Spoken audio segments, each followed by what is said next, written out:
E aí, pessoal, quero falar com vocês hoje sobre transtorno de estresse pós-traumático complexo. O que significa, como ele acontece e por que ele aparece. O transtorno de estresse pós-traumático complexo, ele pode aparecer quando você passa por uma situação prolongada de abuso físico, psicológico, negligência familiar. Se você passa por uma situação repetida e recorrente de abuso, e você se sente preso, e especialmente se esse abusador é alguém que deveria cuidar de você, ou um responsável, alguém que você conhecia, alguém que era muito próximo seu, você tende a desenvolver uma série de sintomas desse transtorno que vão afetar severamente a sua saúde mental e também, como consequência, a sua saúde física. O transtorno de estresse pós-traumático complexo ele pode aparecer em pacientes que têm histórico de violência familiar, de negligência familiar, de abuso físico, abuso psicológico, violência psicológica. E os dados mostram que a maior parte da violência que acontece na infância é feita dentro de casa pelos familiares, certo? E a mãe ocupa o primeiro lugar da lista. Um trauma dessa magnitude, quando a criança não é reconhecida no seu sentimento, quando a criança não se sente amada, obviamente isso vai trazer nela um sentimento muito grande de abandono e também ela vai estar despersonalizada. A despersonalização que pode aparecer no transtorno de estresse pós-traumático complexo é quando você está distante de você mesmo, ou quando você não se reconhece. Por exemplo, você olha para o espelho e não reconhece você. Também existe a desrealização que pode aparecer nesse transtorno. Na desrealização você se sente distante do mundo. Sabe quando você sente que está sonhando acordado? Ou você sente que está na Matrix? Mais ou menos assim. Essa é a desrealização.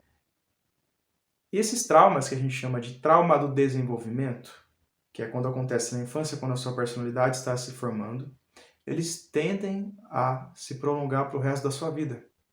Porque é ali que você vai formar suas crenças, a forma que você percebe o mundo, e os seus sentimentos que você teve por ter passado por anos e anos de abuso. Podem ser raiva, mágoa, desejo de vingança. A grande questão é que você sente tudo isso e, infelizmente, ninguém valida você.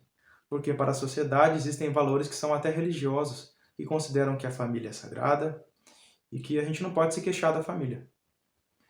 Mas eu recebo diariamente pessoas no meu consultório, histórias de abuso e negligência, de mães que espancam os filhos, mães que prendem o filho no banheiro, prendem o filho fora de casa e deixam o filho lá chorando, sofrendo. E pais também que cometem abuso sexual com os próprios filhos, padrasto, tio, tia, pessoas próximas da família. Se essa criança não tem um apoio, uma segurança, ela vai encontrar uma autoestima onde? Então é disso que se trata o transtorno de estresse pós-traumático complexo. E às vezes esse paciente recebe o diagnóstico errado.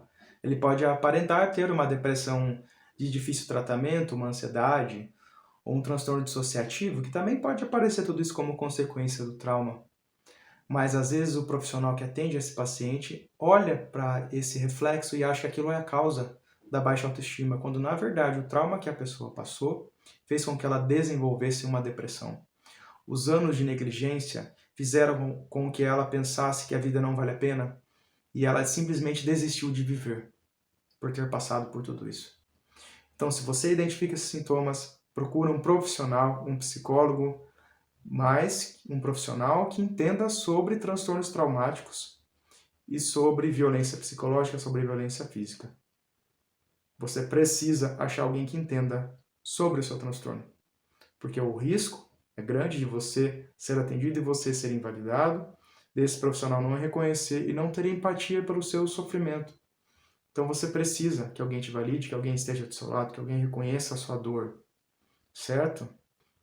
Então é isso, gente. Basicamente era isso que eu queria falar para vocês. Se vocês tiverem sugestões, dicas, críticas, dúvidas, deixem um comentário aí embaixo, que eu vou estar gravando outros vídeos agora para esclarecer essas questões, porque é um assunto que eu me deparei, embora eu tenha estudado muito pouco na faculdade sobre transtorno de estresse pós-traumático.